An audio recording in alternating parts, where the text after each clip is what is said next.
आपण NDRFच्या दुप्पट मोबदला, नुकसान भरपाई, 2 हेक्टरचे 3 हेक्टर, सततच्या पावसामुळे होणारं नुकसान कधी मिळत नव्हतं ते आपल्या सरकारने देण्याचा निर्णय घेतला।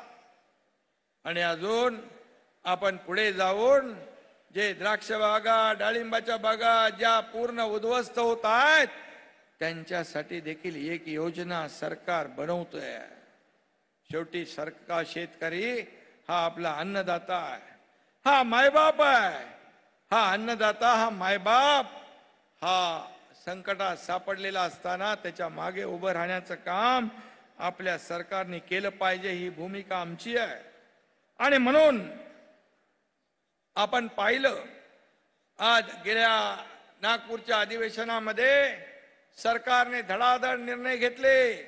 विरोधी पक्षाला बोलायला जागा नाही, विरोधी पक्ष अवसान गळालेला, अगदी विश्वास गमावलेला आणि खरं म्हणजे कॉन्फिडन्स नसलेला हा विरोधी पक्ष आपल्याला पाहायला मिळाला। कुठे आहे विरोधी पक्ष?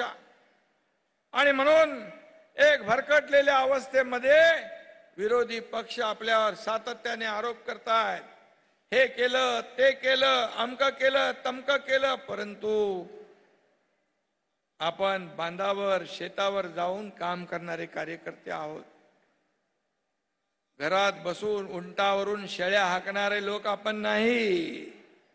आपण फील्डवर जातो, लोकांशी बोलतो, संवाद साधतो, त्यांचे दुःख जाणून घेतो आणि मग निर्णय घेतो।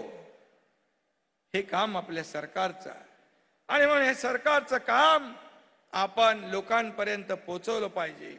ज्या योजना ज्या आहेत या योजना आपण लोकांपर्यंत पोहोचवल्या पाहिजे।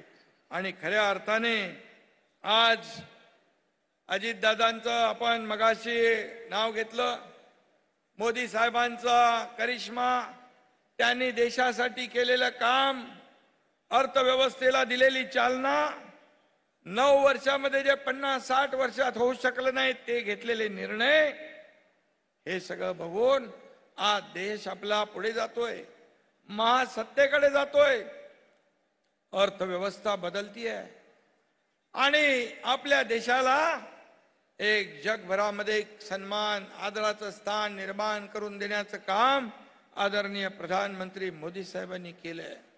आपल्या राज्याचा एकही प्रस्ताव ते नाकारत नाहीत, सर्वच्या सर्व प्रस्ताव मान्य करून पाठवतात। आणि म्हणून केंद्र आणि राज्य हे डबल इंजिनचं सरकार वेगाने सुरू आहे। निर्णय वेगवान, सरकार गतिमान, अशा पद्धतीचं काम सुरू असल्यामुळे आपल्या युतीमध्ये अजितदादा देखील सामील झाले। आज या ठिकाणी अनेक निर्णय आपण घेतोय, हे निर्णय जे आहेत ते आपण पाहतोय, लोकांकडे सांगायला, विरोधकांकडे बोलायला काहीच जागा नाही। आणि मग उद्योग पळवले चुकीच्या पद्धतीने लोकांचा संभ्रम करायचा। पण मी आपल्याला सांगतो, हे महाराष्ट्र जेव्हा देवेंद्रजी मुख्यमंत्री होते तेव्हा परदेशी गुंतवणुकीमध्ये पहिल्या नंबरला होते, पण 2.5 वर्षात नंतरच्या